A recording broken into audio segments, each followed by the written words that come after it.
అందరికీ నమస్కారం. మాట్లాడాలా? మీరందరూ శ్రద్ధగా వింటామంటే అన్ని విషయాలు, మంచి విషయాలు, మన పార్టీ గురించి, మన చరిత్ర గురించి కొద్దిసేపు మాట్లాడుకోవడానికి అవకాశం ఉంటుంది. దయచేసి అటు ఇటు వెళ్ళే వాళ్ళందరూ కూడా కూర్చోవాలని నేను కోరుతా ఉన్నాను. ఇవాళ మన ప్రారంభ బహిరంగ సభను ఎక్కడ జరుపుకుంటున్నాం? నల్లగొండలో. నల్లగొండ అంటే కమ్యూనిస్టుల పరిభాషలో ఇది ఎర్రగొండ. ఈ ఎర్రగొండలో ఇవాళ మన కార్యక్రమం జరుపుకుంటున్నాం. ఈ ఎర్రగొండ అనే పేరు ఎలా వచ్చింది? ఆనాడు తెలంగాణ సాయుధ పోరాటానికి పిలుపునిచ్చినటువంటి రావి నారాయణ రెడ్డి గారు ప్రముఖులు, వారు ఈ జిల్లా వారే. అలాగే ఆరుట్ల రామచంద్రారెడ్డి, ఆరుట్ల కమలాదేవి గారు ఈ జిల్లా వారే. ధర్మభిక్షం గారు ఈ జిల్లా వారే. అదేవిధంగా మన దొడ్డార్ నరసయ్య గారు ఈ జిల్లా వారే. అటు సిపిఎంలో ఉన్న భీమిరెడ్డి నరసింహారెడ్డి కానీ, మల్లు స్వరాజ్యం గారు కానీ ఈ జిల్లా వాళ్ళే. ఇంకా అనేక మంది ఎమ్మెల్యేలుగా, ఎంపీలుగా ఇక్కడి నుంచి కమ్యూనిస్ట్ పార్టీ తరఫున ప్రాతినిధ్యం వహించారు. ఇక చరిత్రలోకి వెళితే ఇవాళ భారతదేశ చరిత్రలో తెలంగాణ సాయుధ పోరాటాన్ని ఒక రక్తాక్షరాలతోనే కాకుండా సువర్ణ అక్షరాలతో లిఖించబడిన చరిత్రగా మనం చూస్తాం. ఈ చరిత్రలో, తెలంగాణ చరిత్రలో దీనికి పిలిపించింది ఎవరయ్యా అంటే, సాయుధ పోరాటానికి పిలిపించింది ఎవరయ్యా అంటే మన భారత కమ్యూనిస్ట్ పార్టీ, ఏఐటీసీ, ఆనాటి ఆంధ్ర మహాసభ. ఈ పిలుపులో 4,500,000 మంది తమ రక్తాన్ని త్యాగం చేసి, తమ రక్తధారాల ద్వారా 4,500,000 మందిలో దాదాపు ఒక 3,000 మంది ఈ జిల్లా వారే ఉండుంటారు. వారందరి రక్తంతో ఈ నల్లగొండ ఎరుపెక్కి ఎర్రగొండగా మారిందని చెప్పి నేను మీ అందరి దృష్టికి తీసుకొస్తా ఉన్నాను. ఇంకా విషయం చెప్పాలంటే, ఆనాటి సాయుధ పోరాట తొలి అమరుడు దొడ్డి కొమరయ్య జన్మస్థలం కూడా ఇదే జిల్లా. అదేవిధంగా మనందరం, ఇప్పుడు మనమే కాదు, అధికార పార్టీల వారు పోటాపోటీగా చెప్పుకుంటున్న చాకలి ఐలమ్మ కమ్యూనిస్టు బిడ్డ ఈ జిల్లా బిడ్డ అని చెప్పి తెలియజేస్తా ఉన్నాను. అలాగే ఆనాడు దొడ్డి కొమరయ్యతో పాటు మరణించినటువంటి కామ్రేడ్ బందగి, ఆయన కూడా ఈ జిల్లా వాసే. ఇంత గొప్ప జిల్లా చరిత్రలో, భారతదేశ చరిత్రలో ఎంతో ప్రాధాన్యత కలిగినటువంటి ఈ నల్లగొండ జిల్లా ఆ విధంగా ఎరుపెక్కినటువంటి త్యాగధనుల రక్తంతో ఎరుపెక్కినటువంటి ఎర్ర జెండా ఈ ఎర్ర గొండగా తయారైంది. ఇక్కడ మనం జరుపుకోవటం, ఇక్కడ జరపడానికి ఇక్కడ ఆతిథ్యం ఇచ్చినటువంటి జిల్లా కమ్యూనిస్ట్ పార్టీ, నల్గొండ జిల్లా పార్టీ, ఉమ్మడి కమ్యూనిస్ట్ పార్టీ మొత్తానికి కూడా నేను మన తెలంగాణ రాష్ట్ర పార్టీ తరఫున అభినందనలు, వారందరూ కూడా కృతజ్ఞతలు తెలియజేస్తా ఉన్నాను. కామ్రేడ్స్, ఇవాళ మనం 100వ సంవత్సరంలో కమ్యూనిస్ట్ పార్టీ జరుపుకుంటున్నాము. నేను మీ అందరికీ మనవి చేస్తున్నా, కమ్యూనిస్ట్ పార్టీ చరిత్ర లేకుండా భారతదేశ చరిత్ర ఉందా అని నేను ప్రశ్నిస్తా ఉన్నాను. కమ్యూనిస్ట్ పార్టీ చరిత్రను భారతదేశ చరిత్ర నుంచి విడదీయటానికి సాధ్యం కాదని చెప్పి నేను మనవి చేస్తా ఉన్నాను. ఎందుకనంటే ఆనాడు ఇంతకుముందు మన పెద్దలు చెప్పినట్టుగా స్వాతంత్ర పోరాటానికి ముందే మన భారత కమ్యూనిస్ట్ పార్టీ ఆవిర్భవించింది 1925 కాన్పూర్లో. 25కు ముందే కమ్యూనిస్టు శ్రేణులు 100,000 మంది వివిధ గ్రూపులుగా కమ్యూనిస్ట్ పార్టీని ఆనాడు ఆర్గనైజ్ చేశారు. అందులో భాగంగానే ఆ రోజుల్లో కాంగ్రెస్లో కూడా మన కమ్యూనిస్టులు ఉండేవాళ్ళు. దాదాపు 1940 వరకు మన పైన నిషేధం ఉంది, భారత కమ్యూనిస్ట్ పార్టీ పైన. నిషేధం ఉన్న కాలంలో మనం కాంగ్రెస్లో ఉంటూనే ఒకవైపు దేశానికి స్వాతంత్రం కోసం పోరాటం చేస్తూ, మరోవైపు ప్రజా సంఘాలని, ఏఐటీసీ లాంటి ప్రజా సంఘాలని ప్రోత్సహిస్తూ కార్మిక వర్గం కోసం, కష్టజీవుల కోసం, రైతాంగం కోసం, దున్నేవాడికే భూమి హక్కుతో భూమి లేని నిరుపేదల కోసం మరొక వైపు పోరాటాలు చేస్తూ ఉన్నాం. ఆ సందర్భంలోనే అక్కడ కాంగ్రెస్ మహాసభలో మన సింగారవేలు శెట్టియా మొట్టమొదటి, అంతకుముందు ఇంకో కామ్రేడ్ ఉన్నారు. మొట్టమొదటిగా సంపూర్ణ స్వతంత్రం కావాలని నినదించిన గొంతు ఎవరిదయ్యా అంటే కమ్యూనిస్టు గొంతు. అది కమ్యూనిస్టు నాయకుడు. ఆనాడు గాంధీజీ అభ్యంతరం చెప్పాడు, సంపూర్ణ స్వాతంత్ర్యం అంటే ఇది మితిమీరిన డిమాండ్ చేస్తూ ఉన్నారని చెప్పి. ఆ డిమాండ్ను వదలకుండా మనం చేయబట్టే ఆనాడు అనేక మంది కమ్యూనిస్ట్ పార్టీ ఇచ్చిన పిలుపుకు అనుగుణంగా ఇక్కడ తెలంగాణలో ఎలా త్యాగాలు చేశారో దేశం కోసం కూడా అనేక మంది త్యాగాలు చేశారు.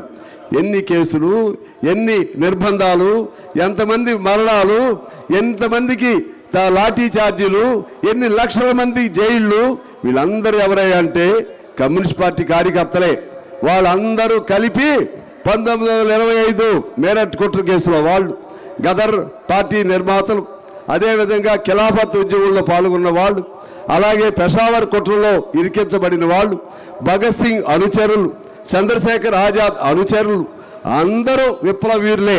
వాళ్ళందరూ కలిసి 1925 కాన్పూర్లో డిసెంబర్ 26న మన భారత కమ్యూనిస్ట్ పార్టీని స్థాపించారని చెప్పి నేను సగౌరవంగా మీకు చెప్తా ఉన్నాను. ఎందుకనంటే కమ్యూనిస్ట్ ఏదో ఆఫీసులో కూర్చుని అర్ధరాత్రి ఒక కల వస్తే ఆ అర్ధరాత్రి కళ ప్రకారంగా ఈ పార్టీకి ఈ పేరు పెడుతున్నాం, ఈ జెండాకి రంగు వేస్తున్నాం అని చెప్పి ఒక నాయకుడు చెప్పి ఆ విధంగా పుట్టిన పార్టీ కాదు భారత కమ్యూనిస్ట్ పార్టీ.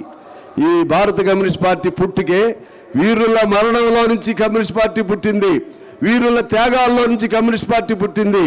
ఎర్ర జెండా పుట్టుకే ఇది రంగుతో అద్దిన ఎర్ర జెండా కాదు, ఇది అమరవీరుల రక్తంతో తడిచి ఎరుపెక్కినటువంటి పుట్టినటువంటి జెండా ఈ ఎర్ర జెండా. మిగిలిన జెండాలు రంగులు ఉంటాయో పోతాయో, అసలు ఆ జెండాలు ఉంటాయో పోతాయో మనకు తెలియదు. కానీ ఎర్ర జెండా అనేది ఇది త్యాగంతో అసలు సిసలైనటువంటి కష్టజీవుల పోరాట యోధుల అమరవీరుల రక్తంతో తడిచినటువంటి ఈ జెండా రంగుతో అద్దిన జెండా కాదు. అందువల్ల ఈ జెండా అనేది శాశ్వతం. ఇది చివరి వరకు సృష్టి ఉన్నంతకాలం కూడా ఈ జెండా ఉంటుంది. మనుషుల రక్తం ఎర్రగా ఉన్నంతకాలం ఈ జెండా ఉంటుంది. సూర్యచంద్రులు ఉన్నంతకాలం కమ్యూనిజం ఉంటుందని చెప్పి నేను మీకు సవినయంగా మనవి చేస్తున్నాను. అదేవిధంగా కమ్యూనిస్ట్ పార్టీ త్యాగాలను ఒకసారి గుర్తు చేసుకోవాల్సిన అవసరం ఉంది.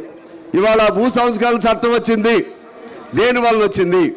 ఆనాడు కమ్యూనిస్టులు చేసినటువంటి భూ పోరాటాలు ఇక్కడ తెలంగాణలో కానీ, పొన్నప్రా వైలార్ కేరళలో కానీ, అలాగే ప్రతి రాష్ట్రంలో భూమి లేని నిరుపేద కోసం భూమి పోరాటాలు చేసింది కమ్యూనిస్టులు. అందువల్ల భూ సంస్కరణ చట్టం వచ్చింది. ఆ రోజుల్లో కార్మిక వర్గానికి చట్టాలు లేవు. బ్రిటిష్ వాడు నిర్బంధాలతో కొన్ని చట్టాలు ఉన్నప్పటికీ కూడా సరైనటువంటి చట్టాలు లేవు. చట్టాల కోసం పోరాటం చేసింది కార్మిక వర్గం కోసం కమ్యూనిస్ట్ పార్టీ. 8 గంటల పని హక్కు సాధించింది కమ్యూనిస్ట్ పార్టీ. విద్యార్థులు యువజనుల కోసం, వాళ్ళ హక్కుల కోసం, వాళ్ళ చదువులు బాగుపడటం కోసం, వాళ్ళలో చైతన్యాన్ని నింపటం కోసం సంఘాలు పెట్టింది ఏఎస్ఎఫ్, ఏఓఎఫ్ ప్రోత్సహించింది కమ్యూనిస్ట్ పార్టీ. మహిళా సమాఖ్య, ఆనాడు మహిళలు బయటికే వచ్చేవాళ్ళు కాదు, వారి కోసం సంఘాలు పెట్టింది కమ్యూనిస్ట్ పార్టీ. అదేవిధంగా దళితుల హక్కుల కోసం రాజ్యాంగం రాసింది అంబేద్కర్ గారు. డాక్టర్ అంబేద్కర్ గారు రాజ్యాంగం రాశారు. ఆ రాజ్యాంగం రాయక ముందే కమ్యూనిస్టు భావాలన్నీ కూడా రాజ్యాంగంలో పొందుపరిచారు. రాజ్యాంగం రాయటానికి ముందే వెట్టి చాకిరీకి వ్యతిరేకంగా దళితులు, అప్పుడు దళితులు అనేవాళ్ళు కాదు, హరిజనులు అనే పేరు పెట్టేవాళ్ళు, మాదిగలు, పేద వర్గాలు వాళ్ళ కోసం పోరాటాలు చేసి, వాళ్ళతో సహపంక్తి భోజనాలు చేసి, వాళ్ళ ఇళ్లలోనే ఉంటూ వాళ్ళు వీళ్ళు అనే తేడా లేకుండా, కులాలు తేడాలు లేకుండా పెళ్లిళ్ళు చేసుకుని ఆదర్శంగా అందరి రక్తం ఒకటే, మనుషులందరూ ఒక్కటే అని చెప్పినటువంటి చాటినటువంటి పార్టీ మరి ఏదైనా ఉందంటే అది భారత కమ్యూనిస్ట్ పార్టీ అని చెప్పి నేను మీకు మనవి చేస్తా ఉన్నాను. ఈ విధంగా చరిత్రలో భారతదేశంలో వచ్చిన ప్రతి చట్టం వెనుక కమ్యూనిస్ట్ పార్టీ పాత్ర ఉంది. మనం సాధించుకున్న ప్రతి హక్కు వెనుక కమ్యూనిస్ట్ పార్టీ పాత్ర ఉంది. ఈనాడు కొంతమంది చెప్తున్నారు ఇంకేముంది కమ్యూనిస్ట్ పార్టీ పని అయిపోయిందని. అయిపోయిందా పని? కమ్యూనిస్ట్ పార్టీ పని అయిపోయిందా? మన వయసు ఎంత? మన పార్టీ వయసు ఎంత? 100 ఏళ్ళు. 100 ఏళ్ళు ఉన్న ముసలాళ్ళు ఎంతమంది ఉన్నారు లెక్క పెట్టండి. లేరు. ఒకవేళ ఉన్నా నడవలేరు. ఒకవేళ ఉన్నా కళ్ళు కనపడం, ఒకవేళ ఉన్నా చెవులు వినపడం, పళ్ళు ఊడిపోయి ఉంటాయి, నడువులు కదిలిపోయి ఉంటాయి, కాళ్ళు నడవలేరు ఒకవేళ ఉన్నా. కానీ మరి మనం 100 సంవత్సరాలు కలిగిన చరిత్ర కలిగిన కమ్యూనిస్ట్ పార్టీ ఎలా ఉంది? నవ్వ యవ్వనముతో తొణికిసలాడుతూ ఉంది. ఇప్పుడు కూడా కర్ర పట్టుకోవడానికి సిద్ధంగా ఉన్నారు, కర్ర జైలుకి వెళ్ళడానికి సిద్ధంగా ఉన్నారు, తుపాకీ పట్టుకోవడానికి సిద్ధంగా ఉన్నారు. మనం పిలిపిస్తే ఇప్పుడు కూడా కోట్ల మంది ఎర్ర జెండాని నమ్మిన వాళ్ళు ఉన్నారు. 100 ఏళ్ళ పార్టీ ఇది ముసలిదైపోయిందనే వాళ్ళకి నేను చెప్తా ఉన్నాను. ముసలిదైన వాళ్ళేమో పళ్ళు ఊడిపోయి కళ్ళు రాలిపోయి ఇంట్లో ఉంటారు. కానీ మేము కథన రంగంలో కథనం తొక్కుతూ పుర వీధుల్లో భారతదేశంలో కొన్ని కోట్ల మంది కూడా ఈనాడు కమ్యూనిస్ట్ పార్టీ వెనుకున్నారు. అందుకని కమ్యూనిస్ట్ పార్టీకి మీరు పేరు పెడతారు, మాకు మీరు కమ్యూనిస్ట్ పార్టీ పని అయిపోయింది. నేను అంటున్నా, అటువంటి మేధావులు కొంతమంది ఈ మధ్య పత్రికల్లో రాశారు. కమ్యూనిస్ట్ పార్టీ ఆర్ఎస్ఎస్ రెండు ఒకేసారి పుట్టాయి. కానీ కమ్యూనిస్ట్ పార్టీ ప్రజల నాడిని అందుకోలేదు, ఆర్ఎస్ఎస్ అందుకుంది. కాబట్టి ఆర్ఎస్ఎస్ ఇవాళ దాని భావజాలం ఉన్నటువంటి బీజేపీ అధికారంలోకి వచ్చింది. నేను అంటున్నా, మీరు ఏమందుకున్నారు? మీరు స్వాతంత్ర పోరాటంలో పాల్గొన్నారా? చెప్పారు వాళ్ళే, మేము పాల్గొలేదని. మీరు పేదవాడి కోసం ఏమన్నా పాల్గొన్నారా? చెప్పారు, మేము ఎప్పుడు పాల్గొలేదు. ఎందుకు పెట్టారు మీరు ఆర్ఎస్ఎస్ని? హిందూ మతం పేరుతో మీరు పెట్టారు. దాని వెనుకున్న మర్మం ఏంటి? దాని వెనుకున్న దుర్మార్గం ఏంటి? ముందు ఆర్ఎస్ఎస్ని పెట్టి మత పిచ్చి ఎక్కించి ఆ మత అందులో నుంచే ఒక పార్టీని ఏర్పాటు చేసి, ఆ రోజుల్లో జనసంఘ్, ఇప్పుడు భారతీయ జనతా పార్టీని ఏర్పాటు చేసి ఆ విధంగా దేశాన్ని విచ్ఛిన్నం చేస్తూ మతం పేరుతో విద్వేషాలు రగులుస్తూ హిందూ మతం పేరుతో ఓట్లు సంపాదించుకుని కుర్చీ ఎక్కేటువంటి తుచ్చమైనటువంటి పార్టీ బీజేపీ పార్టీ. కానీ మనం ఏం చెప్పాం? అన్నదమ్ములు అందరూ, మతాలు ఏమైనా సరే గౌరవించాలి, అన్ని విశ్వాసాలను గౌరవించాలి, కులాలు ఏమైనా సరే ఒకటే, అందరికీ సమానత్వం కావాలి, పనికి తగ్గ వేతనం కావాలి, వారి శ్రమకు తగ్గ వేతనం కావాలి అని ఆ నినాదంతో మన పార్టీ పుట్టింది. అందువల్ల ఈనాటికి కూడా ఎక్కడ పేదవాడు భూమి కోసం పోరాటం చేయాలంటే ఏ జెండా పెడతాడు? ఎర్ర జెండా పెడతాడు. ఈనాడు పోరాటాలు చేయట్లేదు ఒక ఎమ్మెల్యే సీటుకు ఆశపడి అని కొంతమంది చెప్తా ఉన్నారు. వాళ్ళు మూర్ఖుల్లారా మీరు ఒక్కసారి ఆలోచన చేయండి. ఈనాడు అంగన్వాడీ టీచర్ల కోసం ఎవరు పోరాటం చేస్తున్నారు? మధ్యాహ్న భోజనం వర్కర్స్ కోసం ఎవరు పోరాటం చేస్తున్నారు? దున్నేవాడికే భూమి కావాలని ఆనాడు పోరాటం చేస్తే, పోడు భూములు కావాలి, భూములపైన హక్కులు కావాలని ఎవరు పోరాటం చేస్తూ ఉన్నారు? మీరు తీసుకోండి. ఈనాటికి కూడా ప్రతి ప్రజా సమస్య పైన పోరాటం చేస్తుంది ఎవరై అంటే ఎర్రజెండాను పట్టుకుని ఉన్నటువంటి మా కార్యకర్తలు, కామ్రేడ్స్. మీ దృష్టిలో ఏంటి? వీళ్ళకి సీట్లు రాలేదంటే బలం లేనట్లా? సీట్లు ఎలా వస్తాయో మాకు తెలుసు. సీటు కావాలంటే, ఎమ్మెల్యే ఎంపీలు సీట్లు కావాలంటే మీలాగా అడ్డదారుల్లో గడ్డి తింటే ఆనాడు ఎమ్మెల్యే ఎంపీ సీట్లే కాదు అధికారంలోకే వచ్చేవాళ్ళం. నేను చెప్తున్నా, మన సుధాకర్ రెడ్డి గారు ఇక్కడ ఉన్నారు. సుధాకర్ రెడ్డి గారి కంటే మేధావులు ఇవాళ మంత్రుల్లో ఉన్నారా, ముఖ్యమంత్రుల్లో ఉన్నారా అని నేను అడుగుతా ఉన్నా. గిరిప్రసాద్ గారి కంటే మేధావులు, ధైర్యవంతులు, సాహసవంతులు, ఆనాడు తుపాకీ పట్టుకుని పోరాటం చేసినటువంటి యోధులు ఎవరైనా ఇప్పుడు అందులో ఉన్నారని నేను అడుగుతున్నాను. ముఖ్యమంత్రులైనా, ఎమ్మెల్యేలు, అధికార పార్టీ మంత్రులైనా కమ్యూనిస్ట్ పార్టీ కార్యకర్త ముందు, ఒక సామాన్య కార్యకర్త ముందు వారి కొనగోటికి కూడా సమానం కాదని చెప్పి నేను మనవి చేస్తున్నాను. మీకు అధికారం లేదు, మీరు అధికారం లేదు. ఆ తుచ్చమైన అధికారం కాదు మనం కోరుకుంది. ప్రజల మనసులో నుంచి ప్రజల అభిమానంతో మన సంపూర్ణంగా అందరూ సమానంగా ఉండాలి అనే భావనతో కూడినటువంటి అధికారం వచ్చినప్పుడు తీసుకుందాం. అక్రమంగా డబ్బులు సంపాదించి ల్యాండ్ మాఫియాలు, లేకపోతే ఇంకా మైన్స్ మాఫియాలు, దొంగలు, దోపిడీదారులు అందరూ కలిసి అటువంటి అధికార పార్టీల్లో చేరి ఇవాళ మనకి పేర్లు పెడుతున్నారు. మీ పార్టీ చిన్న పార్టీ అయింది. నేను అంటున్నా, అసలు మీరు ఏ పార్టీ వాళ్ళని అడుగుతున్నా, మీకు కావాలని తెలిసిన విషయమైనా మళ్ళీ చెప్తున్నాను, మీకు సమాధానం ఉండాలి. 100 ఏళ్ళైనా పార్టీ మారని వాళ్ళు ఎవరన్నా ఉన్నారంటే కమ్యూనిస్టులు మాత్రమే. మీరే పార్టీ? ఇవాళ మనల్ని అడిగే వాళ్ళు ఉన్నారే, వాడు ఏ పార్టీలో ఉన్నారు? నిన్న ఏ పార్టీలో ఉన్నారు? మొన్న ఏ పార్టీలో ఉన్నారు? రేపు ఏ పార్టీలో ఉంటారో ఎవరికి తెలియదు. వారు మనల్ని మీ పార్టీ చిన్న పార్టీ అంటున్నారు. సిగ్గు ఎగ్గు లేదా? రోజుకో పార్టీ మారే మీరా మమ్మల్ని ప్రశ్నించేది?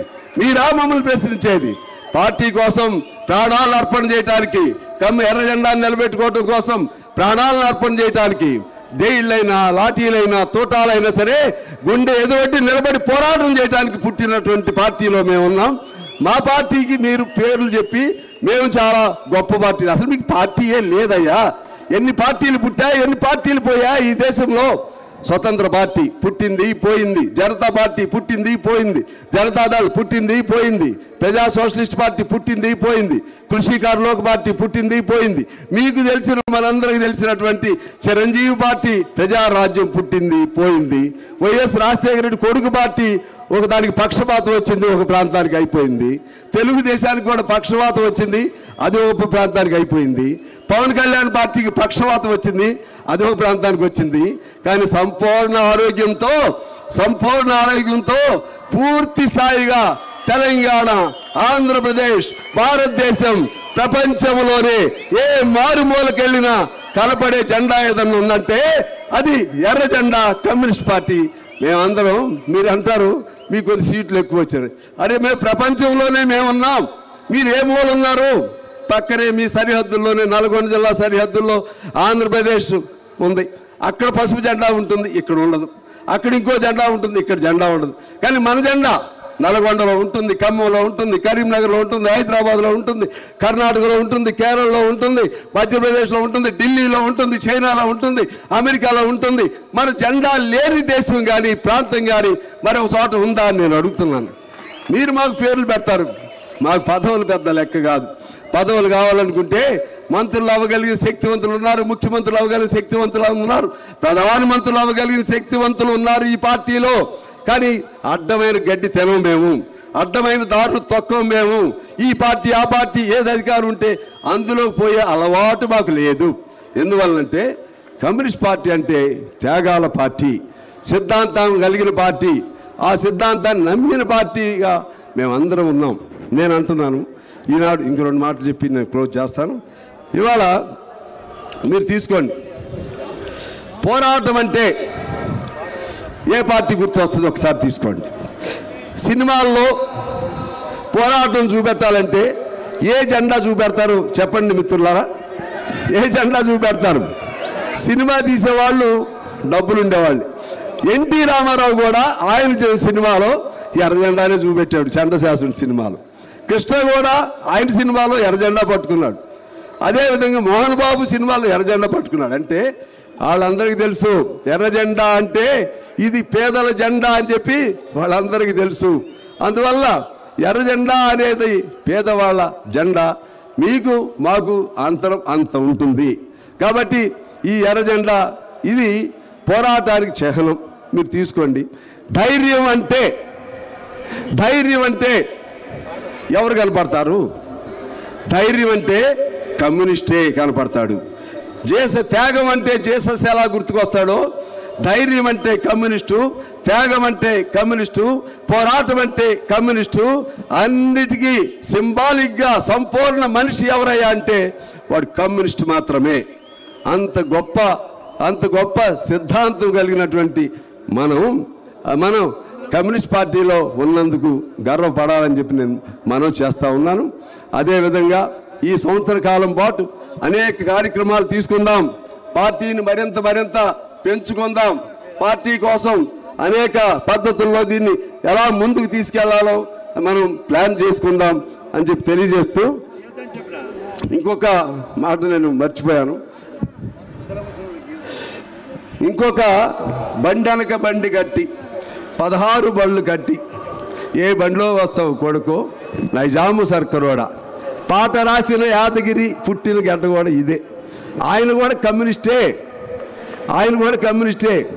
దాశరథి కమ్యూనిస్ట్ భావాలే, గోరేటి వెంకన్న కమ్యూనిస్ట్ భావాలే, గద్దర్ కమ్యూనిస్టే, ప్రశ్నించే ప్రతి ఒక్కడు కమ్యూనిస్టే. వాళ్ళందరూ ఇవాళ వేరు పార్టీల్లో ఉండొచ్చు, కానీ వాళ్ళందరూ కూడా కమ్యూనిస్టులే అని చెప్పి నేను మీకు సవినయంగా మనవి చేస్తూ ఉన్నాను.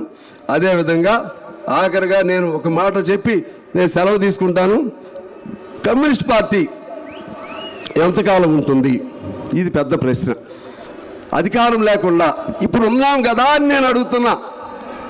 అధికారం లేకపోయినా ఉన్నాం కదా, ఎలా బతికి ఉంది, ఎలా కమ్యూనిస్ట్ పార్టీ ఉంది? అధికారం ఉండి ఉన్నామా? అధికారం లేకపోయినా పేదవాడి కోసం, మనిషిలో మంచివాడు అంటారు చూసారా, మంచి వాళ్ళతో కూడిన పెద్ద కుటుంబం ఇది కమ్యూనిస్ట్ పార్టీ. అందుకని ఉన్నాం. ఒక కమ్యూనిస్టు కార్యకర్తకి ఇవాళ నల్గొండలో ఒక కార్యకర్తకి దెబ్బ తగిలి కన్నమ్మటే కన్నీరు వస్తే అక్కడ ఖమ్మంలో కార్యకర్తకి కన్నీరు వస్తుంది, కరీంనగర్లో కార్యకర్తకి కన్నీరు వస్తుంది, రక్తం కూడా వస్తుంది. అంటే అన్నదమ్ములు కాదు ఇక్కడ, అన్నదమ్ముల కంటే బలమైన బంధం కలిగిన పెద్ద కుటుంబం మన కమ్యూనిస్ట్ పార్టీ కుటుంబం. ఈ కమ్యూనిస్ట్ పార్టీ ఎంతకాలం ఉంటుంది, ఎంతకాలం ఉంటుంది? ఇది ప్రశ్న. నేను అంటున్నా, ప్రశ్న ఉన్నంతకాలం కమ్యూనిజం ఉంటుంది. ప్రతి మనిషిలో, పార్టీలు ఇప్పుడు వేరైనా ప్రతి మనిషిలో కూడా ప్రశ్న అనేది ఉంది. ప్రతి మనిషి కూడా వాడికి బాధ వస్తే ఏదో ఒకటి చేయాలని కోపం ఉంది, ఆగ్రహం ఉంది, పౌరుషం ఉంది. ఆ విధంగా ఆగ్రహం, పౌరుషం, ప్రశ్న ఉన్నంతకాలం కమ్యూనిస్టులు ఉంటారు, కమ్యూనిజం అనేది ఉంటుంది. ఆ ప్రశ్నలను మనం వైపు మలుచుకోవటంలో మనం జాగ్రత్త పడవలసినటువంటి అవసరం ఉంది. అందువలన కమ్యూనిజం అనేది ఎప్పుడు అధికారంలోకి వస్తాం, ఎలా వస్తాం? అధికారంలోకి రావాలంటే అడ్డదారులు ఏమీ లేవు కామ్రేడ్స్. మనందరం స్వచ్ఛందంగా పార్టీ కోసం నిలబడదాం. మీ పని మీరు చేసుకుంటూనే ఉండండి. రోజుకు 1 గంట పార్టీ కోసం కష్టపడండి. ఎక్కడ పేదవాళ్ళు ఉన్నారో అక్కడికి వెళ్ళండి, ఎక్కడ ఇబ్బందులు ఉన్నాయో అక్కడికి వెళ్ళండి, ఎక్కడ సమస్యలు ఉన్నాయో అక్కడికి వెళ్ళండి. ఆ విధంగా మన పార్టీ మీద కన్న తల్లిని మనం ఎలా గుండెల్లో పెట్టుకుని కాపాడుతామో ఆ విధంగా కన్న తల్లిలాగా మన పార్టీని పెంచి పోషించడానికి ప్రయత్నం చేయమని నేను కోరుతా ఉన్నాను. అదేవిధంగా కమ్యూనిస్ట్ పార్టీ కార్యకర్తలు, నేను అప్పుడప్పుడు అసెంబ్లీలో మాట్లాడేటప్పుడు కొద్దిగా లోపల కొద్దిగా సంకోచం ఉంటుంది బాగా. ఇప్పుడు సాత్వికంగా మాట్లాడుతున్నాం, ఒకప్పుడు చాలా గట్టిగా మాట్లాడేవాళ్ళు. అది గట్టిగా మాట్లాడుతుంటే వాళ్ళకేమో సంఖ్య ఎక్కువ ఉంటుంది, అక్కడ వాళ్ళకి సంఖ్య ఎక్కువ ఉంటుంది, మనకి సంఖ్య తక్కువ ఉంటుంది. మనకి సంఖ్య తక్కువ ఉన్నప్పుడు కొంతమంది బెదిరించడానికి ప్రయత్నం చేస్తారు. ఎలా ఘర్షణ వస్తుంది, ఎలా ఒకవేళ 10 మంది ఉండొచ్చు, నేను ఒక్కడనే ఉండొచ్చు. ఎలా అంటే ఒకరికి చెప్పాను నేను, మీకు ఇక్కడైనా 10 మంది ఉంది, ఒక కమ్యూనిస్ట్ పార్టీ ఎమ్మెల్యేనే కాదు, ఒక నాయకుడి మీద ఒక్క దెబ్బ వేయండి, మీరు రాష్ట్రం అంతా ఎర్ర జెండాలతో కదులుతారు. మీకు కదులుతారా నేను అడిగాను. మీకు ఓట్లు వేయవచ్చేమో, కానీ మీకోసం దెబ్బలు తినేవాళ్ళు లేరు, జైలుకి వెళ్ళేవాళ్ళు లేరు, మీకోసం లాఠీలు ఎదుర్కొనే వాళ్ళు లేరు. కానీ మా వాళ్ళు, మాకు అన్నదమ్ముల కంటే ఎక్కువ మా బంధం, అన్నదమ్ముల కంటే ఎక్కువ మా కుటుంబం. మా వాళ్ళ కళ్ళల్లో కన్నీరు వస్తే మాకు రక్తం వస్తుంది. ఇది కమ్యూనిస్టు గుణం. అందువలన ఈ పార్టీ శాశ్వతంగా ఉంటుందని చెప్పి తెలియజేస్తూ అంతిమంగా నేను మిమ్మల్ని కోరుతా ఉన్నాను, ఈ సంవత్సర కాలం అంతా కూడా కష్టపడండి, ప్రతి ఊరికి వెళ్ళండి. ఇవాళ కమ్యూనిస్టులను ప్రజలు కోరుకుంటున్నారు. పక్కన శ్రీలంకలో అధికారంలోకి వచ్చింది, నేపాల్లో కమ్యూనిస్టులు అధికారంలోకి వచ్చారు, అనేక దేశాల్లో అధికారంలోకి వస్తూ ఉన్నారు. ఇక్కడ మనం అధికారంలో రాకపోయినా పర్వాలేదు, ప్రతి ఊరిలో ఒక కమ్యూనిస్ట్ పార్టీ అభిమానిని పట్టుకుని శాఖ ఏర్పాటు చేయడానికి ప్రయత్నం చేయండి. ఆ విధంగా ఒక ఛాలెంజ్ తీసుకోండి, ఒక కర్తవ్యం తీసుకుని తద్వారా మనం కమ్యూనిస్ట్ పార్టీని వాడవాడల మన ప్రతి పల్లెల్లో కూడా మన కమ్యూనిస్ట్ పార్టీని ఏర్పాటు చేసుకోవడానికి ప్రయత్నం చేయాలని కోరుతూ అంతిమంగా నేను ఈ వేదిక పై నుంచి నిన్న 2 కమ్యూనిస్టులు కలిశాయి, 2 ML పార్టీలు కలిశాయి. ఆనాడు ఒకటే ML పార్టీ, 2 ML పార్టీలు మన నుంచి 60 ఏళ్ళు, ఆ 2 ఇవాళ 20-25 అయినాయి. మళ్ళా కలవాలని ప్రయత్నాలు జరుగుతున్నాయి. నేను ఈ వేదిక నుంచి మన పార్టీ లైనే అది, మనం పిలుపిస్తూనే ఉన్నాం. ఆ పిలుపు సఫలీకృతం అవ్వాలి. ఆ పిలుపు ఏమిటయ్యా అంటే ఎర్ర జెండాలన్నీ ఒక్కటవ్వాలి, అన్ని కమ్యూనిస్ట్ పార్టీలు ఒక్కటవ్వాలి. ఆనాడు రాజ్యం మనదే, అప్పుడు వరకు పోరాటాలు చేయాల్సిందే. రాజ్యం వచ్చినాక పోరాటాలు వదలటమని కాదు, పోరాటం రాజ్యం కోసం, కార్మిక రాజ్యం కోసం పోరాటం చేద్దాం. రాజ్యం వచ్చిన తర్వాత రాజ్యాన్ని నిలబెట్టుకోవడం కోసం, పేదవాడికి మేలు చేయడం కోసం ఈ పోరాటాలు కొనసాగుతూనే ఉంటాయి. అందుకని కమ్యూనిజం అనేది మరణం లేనిది మన సిద్ధాంతం. సూర్యచంద్రులకి మరణం ఉంటుందా? నేల నీరు గాలికి మరణం ఉంటుందా?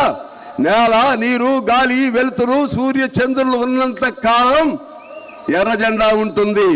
మనిషిలో రక్తం ఎర్రగా ఉన్నంత కాలం ఎర్ర జెండా ఉంటుంది. మనిషి ఉన్నంత కాలం, మనిషి బ్రతికి ఉన్నంత కాలం ఎర్ర జెండా ఉంటుందని చెప్పి నేను సవినయంగా మనవి చేస్తూ ఇదే ఉత్సాహంతో ఊళ్ళలో పోదాం, పార్టీని పునర్నిర్మాణం చేసుకుందామని చెప్పి తెలియజేస్తూ మీ అందరికీ హృదయపూర్వక విప్లవ అభినందనలతో నేను సెలవు తీసుకుంటున్నాను. Red salute to everybody. ప్రపంచంలో ఏ మూల ఏ క్షణం ఏం జరుగుతుందో వేగంగా తెలుసుకోవడానికి తొలి వెలుగు వాట్సాప్ ఛానల్ని ఫాలో చేయండి.